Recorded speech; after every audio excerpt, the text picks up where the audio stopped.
Hi guys, ये endocrine chapter का last video है। ओके, तो हमने अभी तक पिट्यूटरी, थायराइड, एड्रीनल और पैनक्रियास डिस्कस किया है। बाकी हम आज डिस्कस कर लेंगे। ठीक है, एक होता है पीनियल ग्लैंड। ओके, तो आपको देखिए हमने बताया लोकेशन और फंक्शन बिल्कुल याद करना है क्योंकि एग्जाम में आता है। तो लोकेशन, पीनियल ग्लैंड जो हमारा है ना, ब्रेन में होता है। देखिए आप, पिट्यूटरी को कहते हैं बेस ऑफ द ब्रेन, इसको देखिए कहते हैं पीनियल ग्लैंड। देखिए आप, ये देखिए यहाँ पे आप देख सकते हैं बुक पे। ठीक है, तो ये ब्रेन में होता है। ये लोकेशन हो गया with in the brain. Okay, और फंक्शन क्या होता है? द फंक्शन, देखिए अभी बात है कि देखिए अभी तो हम लोग को सब कुछ नहीं पता है। अभी भी रिसर्च चल रहा है, पढ़ाई चल रही है, खोज शोध सब चल रहा है कि हाँ क्या क्या फंक्शन होगा। ठीक है, तो उतना हम लोग को नहीं पता, अभी पूरी तरह से नहीं पता है। पर कहते हैं कि इंसान के सेक्सुअल डेवलपमेंट में इसका बहुत काम होता है। The function of this gland are not fully known, but it seems to have a part in person sexual development. Okay, ये पीनियल, पिट्यूटरी और थायराइड हमने पूरा कर लिया है। ओके, आप देख सकते हैं प्रीवियस वीडियोस में। पैराथायराइड हमें देखना है इसमें। ओके, पैराथायराइड ग्लैंड्स, ये देखिए ये थायराइड में होते हैं और 4 छोटे ग्लैंड्स होते हैं जो एम्बेडेड होते हैं। मतलब एम्बेडेड यानी जैसे आप कह सकते हैं तरबूज, आप अभी गर्मी में तरबूज खा रहे होंगे तो तरबूज में जो उसके सीड्स होते हैं ना, ऐसा अगर तरबूज होता है तो सीड्स में एम्बेडेड होते हैं। तो इसी तरह से ये थायराइड ग्लैंड में एम्बेडेड होते हैं। ओके, पैराथायराइड ग्लैंड आप देख सकते हैं यहाँ पे, ये हमारा थायराइड ग्लैंड है और ये डॉट डॉट वाले देखिए पैराथायराइड ग्लैंड है। ओके, अब ये हो गया इसका, ये भी आपको जरूरी है, हमने ऑब्वियसली कहा कि आपको बताना जरूरी है कि इसका लोकेशन कहाँ है। ठीक है, तो क्या करता है? They regulate the calcium and phosphorus balance in the body. ये इंपॉर्टेंट फंक्शन है कि कैल्शियम फॉस्फोरस बैलेंस को रेगुलेट करता है। कौन करता है? ये पैराथायराइड ग्लैंड करता है। ओके, फिर है थाइमस ग्लैंड। ठीक है, थाइमस ग्लैंड कहाँ होता है? ये हमारे दिल के पास होता है। ओके, ब्रेस्ट बोन के पीछे। ओके, आप देखिए यही हमारा ब्रेस्ट बोन होता है ना, यहाँ पे देखिए थाइमस ग्लैंड है, बुक में देखिए दिया हुआ है। ओके, लोकेशन आपको याद करना है। ठीक है, behind the breast bone near heart the gland grows during, हाँ देखिए ये जो ग्लैंड है ना चाइल्डहुड में, चाइल्डहुड तक ग्रो करता है, चाइल्डहुड के वक्त ग्रो करता है और एडोलसेंस में वो श्रिंक करने लगता है। ठीक है, मतलब एडल्ट, ऑब्वियसली देखिए चाइल्डहुड में ग्रो करेगा, एडोलसेंस में श्रिंक करेगा, तो एडल्ट होने तक मतलब क्या हो जाएगा? वो एकदम ही छोटा हो जाएगा। ये हमारा थाइमस ग्लैंड है। ठीक है, अब देखिए इसमें भी यही है कि देखिए पीनियल ग्लैंड की तरह ही इनका भी फंक्शन पूरी तरह से नहीं पता है, लेकिन वही बात है ना कि ऐसा वो मतलब है कि इंपॉर्टेंट पार्ट होता है इसका बॉडी के इम्यून सिस्टम में, मतलब इम्यूनिटी के डेवलपमेंट में कुछ काम है। ठीक है, play in the body's immune system, possibly setting up part of the system during infancy and childhood. ठीक है, setting up part of the system during infancy और childhood में immune system में मतलब यूज है इसका। मतलब जो हम लोग का सोचे इन्फेंसी और चाइल्डहुड में जो सेटअप बनता है, सेटअप होता है ना, उसमें बहुत इंपॉर्टेंट है क्योंकि उस वक्त आपको पता भी है ना, वैसे इम्यूनिटी हम लोग की ठीक ही होती है, आप कह सकते हैं।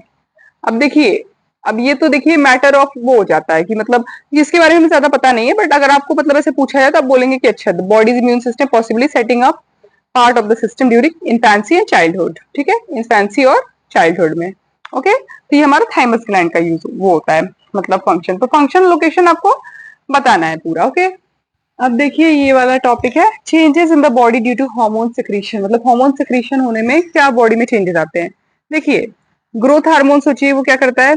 वो स्टिमुलेट करता है growth of bones and soft tissue of the body. ये हमने देखिए पढ़ाई है हमने शुरू में ही, मतलब ग्रोथ हार्मोन के बारे में पिट्यूटरी से सेक्रेट होता है। Okay, growth hormone stimulate the growth of bones and soft tissues of the body, हड्डियों का नाम से पता चल रहा है, और सॉफ्ट टिश्यूज जो हमारे शरीर का उसका भी। ओके, एंटी डायूरेटिक हार्मोन, या ये सब आप पढ़ेंगे मतलब एक्सक्रीटरी में पढ़ेंगे। Okay, anti diuretic hormone secreted by pituitary, और पिट्यूटरी तो मास्टर ग्लैंड है ही। ठीक है, prevent formation of large amount of urine. Okay, ये मतलब क्या करता है ना, बहुत यूरिन ना बन जाए उसका मतलब वो करता है, ध्यान रखता है। ठीक है, थायरोक्सिन हार्मोन क्या करता है? वो हमारा बीएमआर मतलब बेसल मेटाबॉलिक रेट को क्या करता है? रेगुलेट करता है। ये हमने पढ़ा है ना कि हार्मोन का ये काम होता है, शुरू में पढ़ा है। ठीक है, एड्रिनल ग्लैंड को क्या बोलते हैं? Gland of emergency. क्यों? Adrenaline, fight and flight hormone पूरा पढ़े हम लोग ये। ठीक है, adrenal gland is known as gland of emergency. Okay, अब testis and ovary secrete sex hormones which are responsible for male and female. देखिए टेस्टिस और जो ओवरी है वो सेक्स हार्मोन करते हैं सेक्रेट। ओके, जिसकी वजह से ना जो हमारे मेल और फीमेल, आप देखिए ऑब्वियसली मेल और फीमेल को डिफरेंशिएट कर सकते हैं ना, आपको ऐसा नहीं होगा। अब देखिए भैया भला आप चेहरा ना देख पाए पर इंसान को आप देख के समझ जाएंगे कि ये मेल है कि फीमेल है। अब देखिए कुछ एक्सेप्शंस की हम बात नहीं कर रहे, जैसे कोई बीमार मतलब कोई हार्मोनल इम्बैलेंस हो तो नहीं बोल उसकी बात कर रहे हैं, पर आप समझ जाते हैं। तो ये लोग रिस्पॉन्सिबल है for male and female secondary sexual characteristic, मतलब आप उसको वो कर सकते हैं कि हाँ ये मेल है ये फीमेल है। And bring about changes in bodies in, हाँ यही ये चेंजेस लड़का और लड़की मतलब मेल और फीमेल के प्यूबर्टी एज में बॉडीज में चेंज कर रहे हैं। आप समझ जाते हैं ना, पहले देखिए बचपन में उसमें नहीं समझ में आता है, छोटा होता है तो कोई, बाद में समझ में आता है कुछ, प्यूबर्टी के टाइम से तो समझ में आने लगता है। ओके, अब देखिए थोड़ा एंडोक्राइन और एक्सोक्राइन का हम लोग मतलब डिफरेंस देख लेते हैं कि क्या होता है, बहुत इंपॉर्टेंट है, मतलब पढ़ा है हमने पहले भी, आपने पढ़ा भी है, ठीक है। तो देखिए बेसिकली एंडोक्राइन कौन से होते हैं, ये जो हमारे अभी हमने एंडोक्राइन के चैप्टर ही पढ़ रहे हैं ऑब्वियसली, मतलब यहाँ पे ट्यूब या डक्ट नहीं होते, मतलब ये डायरेक्ट ब्लड में डिस्चार्ज करेंगे और वहां से टारगेट ऑर्गन तक जाएगा। एक्सोक्राइन के पास ट्यूब या डक्ट होता है, ठीक है। The endocrine system is made up of endocrine gland, देखिए ductless gland which release chemicals hormones directly into the bloodstream. This is in contrast with exocrine gland, is salivary glands that secrete substances into ducts.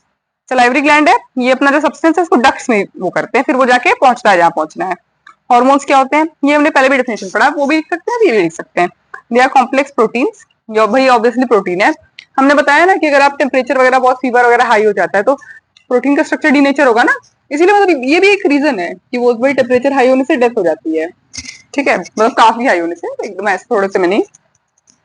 Hormones are complex protein made up of hundreds of amino acids which act as chemical messenger secreted from endocrine gland. They are transported generally in the bloodstream but act only at specific site called target organ. Bloodstream में डाल देते हैं लेकिन सिर्फ वो target पे act करेगा, ऐसा नहीं कहीं भी एक्ट कर गया, ठीक है। Hormones circulate in the bloodstream only briefly as they are broken down. अच्छा हाँ, देखिए थोड़ी देर के लिए सर्कुलेट होगा, उसके बाद क्या होगा, लिवर में ब्रेक डाउन हो जाता है, ठीक है, और जिसका प्रोडक्ट है वो मतलब काम करने के बाद और उसका प्रोडक्ट जो है वो किडनी से एक्सक्रीट हो जाता है, वही, ठीक है। तो ये यहाँ से हम लोग का चैप्टर खत्म हुआ, एक्सरसाइजेस हम करवा देंगे अलग से वीडियोस में। Okay, thank you.